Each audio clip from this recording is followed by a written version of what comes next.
जब डिलीवरी करने वाला आदमी पैकेज लेने आया, उसने अचानक देखा कि शाओफू ने अंडरवियर नहीं पहना था। उसकी आकर्षक आकृति ने उसी क्षण उसके मन में अश्लील विचार जगाए। उसने शाओफू के पार्सल स्वीकार करने के दौरान अंदर झांका, और जब यह सुनिश्चित हो गया कि शाओफू अकेली हैं, तो उसने डिलीवरी के बहाने उनका ध्यान भटकाते हुए उन्हें अंदर खींच लिया। वह शुरू से अंत तक उनकी स्कर्ट के नीचे के दृश्य पर नजरें टिकाए रहा। समय खींचने के लिए उसने शाओफू से उसी वक्त पैकेज की जांच करने का आग्रह किया, जिसके कारण अनजान शाओफू बार बार धन्यवाद कहती रहीं।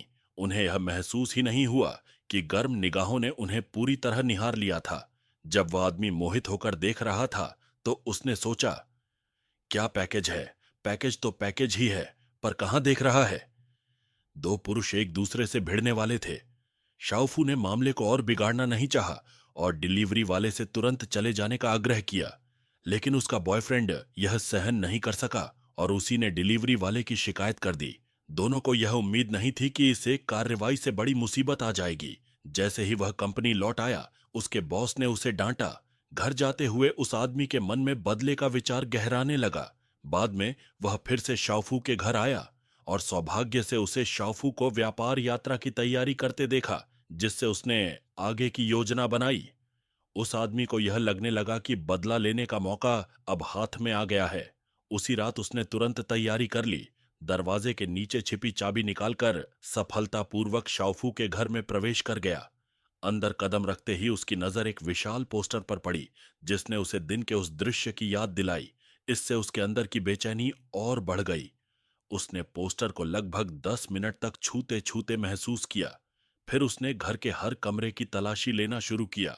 बेडरूम के दराजों में से महंगी गहने और ब्रांडेड घड़ियां चुराईं, और जब वह आदमी एक अन्य अलमारी खोल रहा था, तो उसे अनायास ही शाओफू के कुछ छोटे खिलौने भी मिल गए। उस आदमी ने कभी कल्पना नहीं की थी कि शाओफू इतनी चंचल होंगी। जब सब कुछ लूटकर वह घर से निकलने की तैयारी कर रहा था, तभी अचानक एलिवेटर के दरवाजे खुलने की आवाज सुनाई दी। वह तुरंत बिल्ली के आंख छिद्र से देखने लगा और पाया कि शाओफू लौट आई हैं। आदमी डर के मारे तुरंत वापस कमरे में चला गया।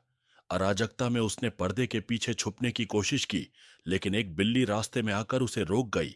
उसने जोर से बिल्ली को लात मारी, जिससे बिल्ली उड्डीच गई।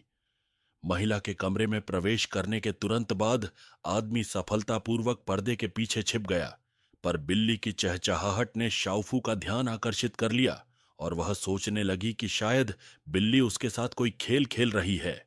जब शाओफू पर्दा खोलने ही वाली थीं, तभी पास में टेलीफोन बज उठा, जिससे वह एक संकट से बच गईं। शाओफू ने फोन उठाया और इसी दौरान आदमी जल्दी से पर्दे के पीछे से निकलकर दूसरी मंजिल की ओर बढ़ा। उसने कहा, कायजी, आज के लिए टिकट अगले दिन बदल देते हैं। सुबह 9 बजे का है। धन्यवाद। जैसे ही शाओफू ने कॉल समाप्त की, उसने देखा कि बिल्ली अभी भी उसके पास है, जिससे उसे तुरंत एक अजीब सी पूर्वाभास हुई। उसने एक बेसबॉल की बट उठाई और फिर से पर्दे की ओर बढ़ी, ताकि कोई असामान्यता देख सके, लेकिन उसने दूसरी मंजिल में छिपा हुआ आदमी नहीं पाया। फिर भी शाओफू ने अपनी सतर्कता में कमी नहीं आने दी। उसने अपनी सहेली को फोन किया, कायजी, मेरे घर आओ, थोड़ी देर में मिलते हैं। थोड़ी ही देर में सहेली पहुंच गई। आदमी जल्दी से उठकर स्थिति देखने लगा, पर उसकी हरकत से बिल्ली की सतर्कता बढ़ गई। शाओफू ने भी इस पर ध्यान दिया और दूसरी मंजिल की ओर देखने लगी। क्या हुआ? यह तो बिल्कुल भूत जैसा लग रहा है। शायद सच में कुछ है। मुझे वापस जाना